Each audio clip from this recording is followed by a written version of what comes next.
Okay, now we're doing 8A. Lele, Jerome, and Fazard write a test independently. The probability that Lele passes the test and Jerome fails the test is 3/20.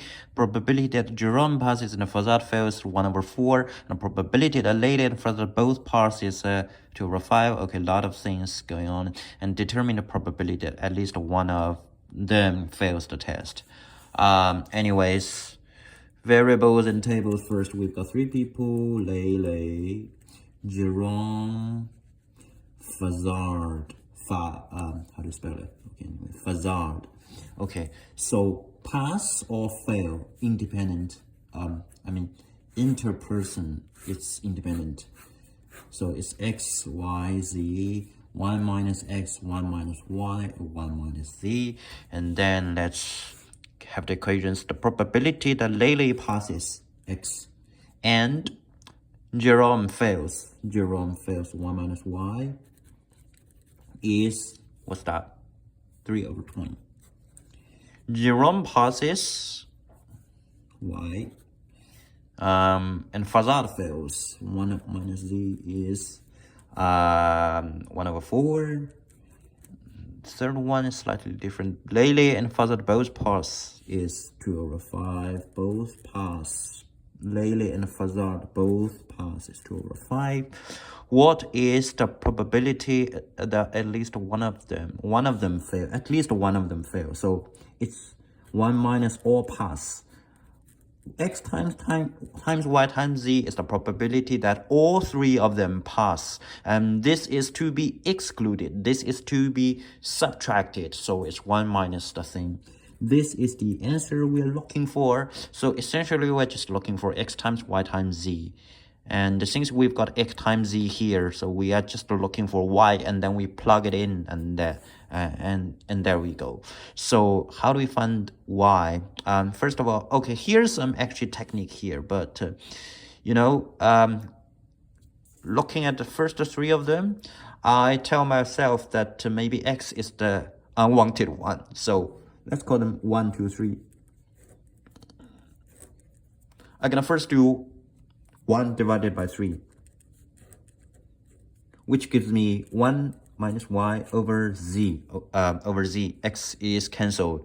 And there's no 0. None of them is 0 for sure. So z is not 0. So I'm quite safe that, okay, x can't be 0 either.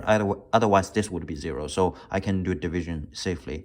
Here's 1 minus y over z. And on the other side, it would be 3/20 over 2/5.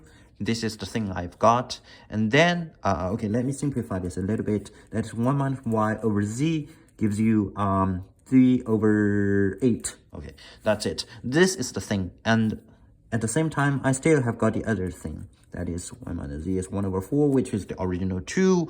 And now let's call this is a 2, and this is a 4. And what do I get? I want to get y because I've got xz. I just need to plug in y, and that's it. If I want y, I'm gonna eliminate z. So okay, there's no, okay, I don't need to eliminate it, just the substitution will do. So from 4, what is z? From 4, I've got that z is 8, 1 minus y over 3. This is z, and just plug this into 2. So 2 becomes y times 1 minus z would be 1. Okay, let's just do plus. It's a minus, but I changed the signs inside. So it should be, okay, 1 minus z is 1/4. This is what I've got here. And let's try to solve this one. Something's going on. 3, 4, so 12. Let's say 12 y, and inside is still, okay, in 2 steps. This on the other side is just a 3 because I've done 12, and then here is 12y plus inside 12 and 3 gives you 4, so it's a 32 y minus 1, that is 3.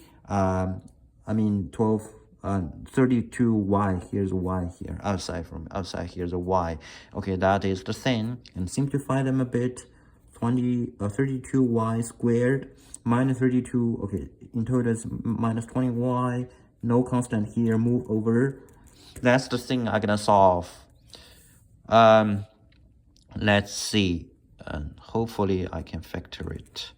1, 3, 32, I want 20 different directions for different directions done. Okay, so that is 1 minus 1, 4y minus 3 is 0.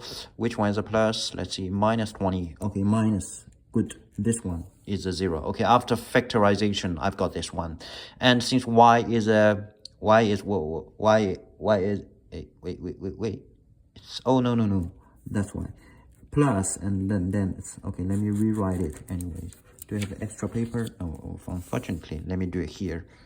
That is in y 1, 4y 3 is 0, should be minus 20. So here we've got a plus. So it's minus 24 plus 4, that's minus 20y. Okay, here. This equation, the left-hand side of the equation is factored into this thing. And yeah, that's it. Since y is a positive thing, y is a probability, so y can't be negative 1 over 8. Y is just a 3 over 4. Y is 3 over 4. Okay, then we plug this in to here. I would say x minus xyz. 1 minus xyz would be 1 minus y is 3 over 4, y is 3 over 4, xz is 2 over 5. That gives us 1 minus, simplification, 3 over, and what's that? 3 over 10. That is a 7 over 10. After minus, there's a 7 over 7 over 10. That should be what we're looking for, the possibility that at least one of them fails the test. So it's not all pass. 1 minus all pass, that is at least one fails. 7 over 10, that's the answer, or 0.7 if you like.